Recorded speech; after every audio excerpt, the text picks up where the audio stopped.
Hai, dengan Gita dibacain novel Fenomena di Atas Kanvas bab 3, Mengakui Keistimewaan. Memutuskan kembali melukis memang tidaklah mudah bagi Trivanka, tapi ada satu yang Trivanka sadari, dia ingin keistimewaannya ini bisa berguna. Dia tidak ingin keistimewaannya ini menjadi kekurangan.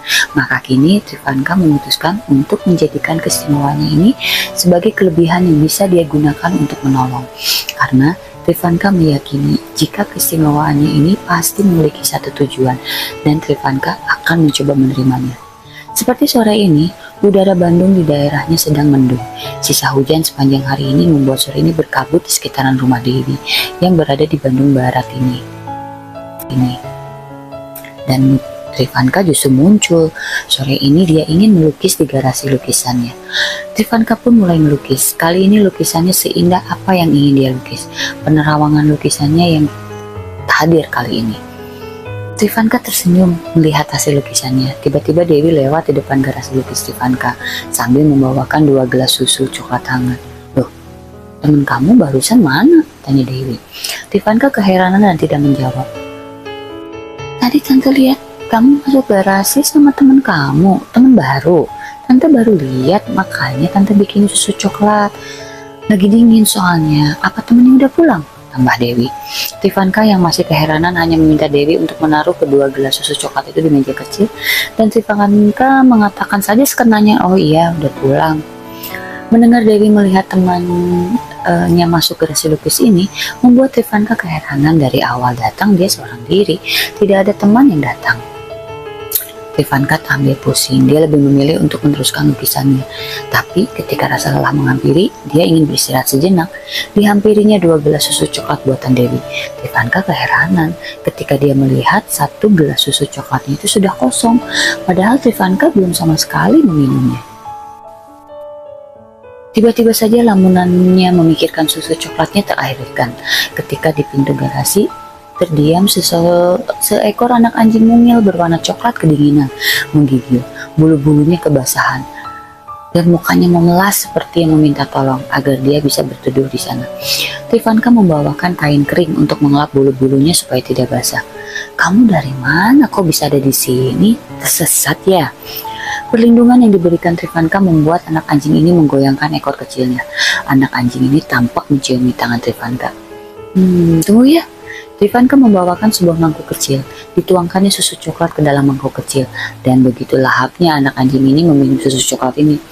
Kasihan, tunggu di sini ya, nanti pasti ada yang mencari kamu.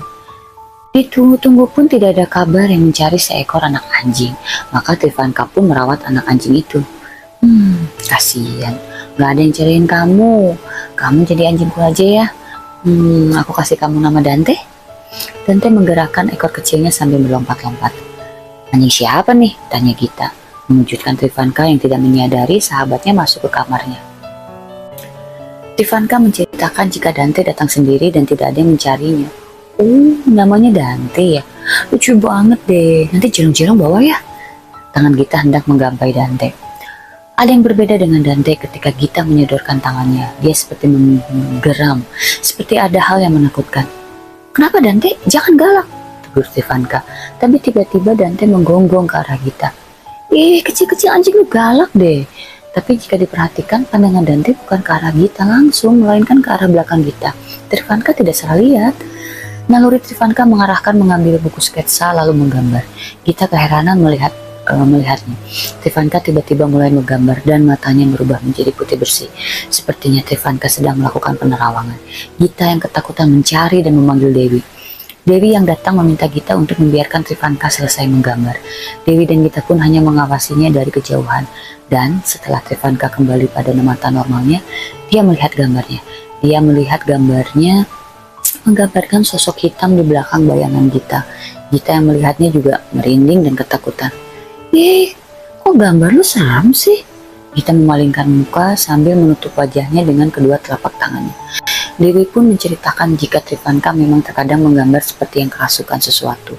Selama menjadi sahabatnya, Gita baru mengetahui jika Trivanka memiliki bakat itu. Memang hanya Dewi saja yang mengetahui hal ini. Tapi karena saat ini menyangkut sahabatnya, maka Trivanka terpaksa memperlihatkan kemampuannya. Kini Trivanka mengikuti nalurinya. Dia sudah bisa merasakan firasat kapan dia harus melukis untuk hobinya dan kapan melukis untuk penerawangannya. Dan ini dimulai ketika dia mendapatkan firasat sahabatnya akan mendapatkan sesuatu hal yang buruk. Mereka bertiga, Trivanka, Dewi, dan Gita, memandang gambar Trivanka. Sosok di belakang Gita itu bersosok hitam, tidak memiliki rambut, bertangan dan kaki kurus, tinggi, matanya pun merah menyala. Ini sosok jahat yang sedang mengikuti kita. Aduh, ini seriusan. Ini bener-bener ngikutin gue. Gue yang ngerasa ada hal aneh kok. Kita menghibur diri. Tiba-tiba Trivanka menuju garasi lukisnya. Diambilnya kanvas dan cat minyaknya. Dia merasa kanvas media yang lebih kuat dibandingkan buku sketsa gambar dan pensilnya untuk melakukan penerawangan. Diikuti oleh Dewi dan Gita, mereka melihat Trivanka sibuk menyediakan kanvas dan minyak-minyak catnya. Dan setelah semuanya siap, Trivanka menarik nafas, memejamkan mata, dan ketika dia membuka mata, bola mata hitamnya tidak muncul. Itu artinya Trivanka dalam penerawangan. Di lukisan kanvas itu sedikit demi sedikit kanvas itu melukiskan sebuah fenomena yang memperlihatkan sebuah panggung yang dilalap api, dan ada seorang gadis seumurannya sedang memegang korek api. Jika dilihat dari sosoknya, itu seperti kakak tiri Gita yang bernama Ajeng. Memang saat ini Ajeng sedang berada di kota Bali, kota ibu kandungnya tinggal. Sudah lebih dari 1 bulan Ajeng belum kembali ke Bandung. Ajeng memang anak pertama Kuncoro, ayahnya Gita. Dahulu kedua orang tua Ajeng bercerai ketika Ajeng berusia 1 tahun. Setelah perceraiannya ini, Kuncoro menikah lagi dengan ibunya Gita yang bernama Asih. Sayangnya Asih telah tiada ketika melahirkan Gita ke dunia. Maka Kuncoro sampai saat ini menduda dan tak menikah lagi. Ajeng dan Gita sangat dekat, tetapi setelah Ajeng sempat tinggal bersama ibu kandungnya yang bernama Claudia, sifat Ajeng menjadi berubah. Claudia mengatakan pada Ajeng jika perceraian kedua orang tuanya dikarenakan Asih yang merebut cinta ayahnya. Dan Ajeng mempercayainya. Justru kejadian sebenarnya adalah sambung di bab 4 ya. Stay tune.